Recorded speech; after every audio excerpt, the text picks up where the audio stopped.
மேலும் விசுவாசம் உள்ளவர்களாய் ஜெபத்திலே எவைகளை கேட்பீர்களோ அவைகள்லாம் பெற்றுக்கொள்வீர்கள் என்று சொல்லி. மலையை பார்த்தே தள்ளுண்டு போனாலும் மலையே தள்ளுண்டு போயிருமா. ஜெபத்துக்கு அவ்வளவு வல்லமை உண்டு. தம்பிமாரெல்லாம் உங்களுடைய வாழ்க்கை பயணத்துல பாடு வரும், உபத்திரம் வரும். நீங்க ஜெபிச்சீங்கன்னா உங்களுக்கு எப்பவும் வெற்றி தான். ஜெபிக்கும் போது ஆண்டவர் இயற்கைக்கு அப்பாற்பட்ட அற்புதத்தை செய்வார். சிலவங்க மனக்கோட்டை காணுவாங்க தெரியுமா, அவங்களாவே கற்பனையில இப்படி நடக்குமா இப்படி செய்யணும்னு சொல்லி நினைப்பாங்க தெரியுமா. நினைக்கிறதுக்கு வேண்டுவதற்கும் அதிகமாய் செயல்படணும்னா அதுக்கு ஜெபம் தாங்க. நம்ம ஒரு கனவு வச்சிருப்போம் தெரியுமா, எல்லாருக்குள்ளே ஒரு தரிசனம் இருக்கு. அந்த தரிசனம் நிறைவேற வேண்டும் என்று சொன்னா ஜெபிக்காத சோம்பேறிகள் நிறைய கனவு வச்சிருப்பாங்க, ஆனா அவங்க ஜெபிக்க மாட்டாங்க. அது கிடைக்குமா? கிடைக்கும். பயம் இருக்குங்க. சில நேரத்துல பாடுகள் பிரச்சனை வரும்போது பயம் இருக்கும், ஆனா அந்த நேரத்துல ஜெபிக்கணும். யோசபாத் அவனுக்கு விரோதமா நிறைய நாடுகள் சூழ்ந்துட்டாங்க, அவனுக்குள்ள ஒரு பயம் இருக்கு. பைபிள் சொல்லுது அவன் பயந்து உபவாசத்தை கூறினானாம். பயம் ஒரு பக்கம் விசுவாசம். இப்போ என்ன நடக்கு அப்படின்னா ஜெபிக்கிறாங்க, அவங்களுக்குள்ளே சண்டை போட்டு அவங்களே மறிச்சிட்டாங்க. ஜெபத்துக்கு எவ்வளவு மதிப்பு பாத்தீங்களா. உலகத்திலே ஒரு பெரிய ஆயுதம் என்ன அப்படின்னா ஜெபம். அப்போ நம்ம ஜெபித்தாதான் நமக்கு அற்புதம் நடக்கும். நம்முடைய குடும்பம் ஆசீர்வதிக்கப்படும். புலம்பலை ஆனந்த களிப்பை மாற்றுவார். உன்னுடைய கண்ணீரை துடைக்கணுமா,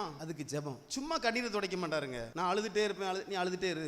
எங்க கொண்டு போனோம் அந்த அழுகைய? இயேசுப்பாட்ட அவர்கிட்ட கொண்டு போகணும். அழும்போது உன்கிட்ட பேசுவார். நீ இப்படி இருக்காப்பா, அதனாலதான் உனக்கு இந்த பிரச்சனை. அந்த உணர்த்துவார் ஆண்டவர். உனக்கு ஏன் இவ்வளவு பிரச்சனை அப்படின்னா நீ இப்படி இருக்க. உடனே நம்ம தாழ்த்தி நம்ம ஜெபிக்கும் போது ஆண்டவர் அற்புதம் செய்றார். புரியுதா? இயேசுப்பாட்ட போனா பதில் வராம இருக்காது, பதில் வரும்.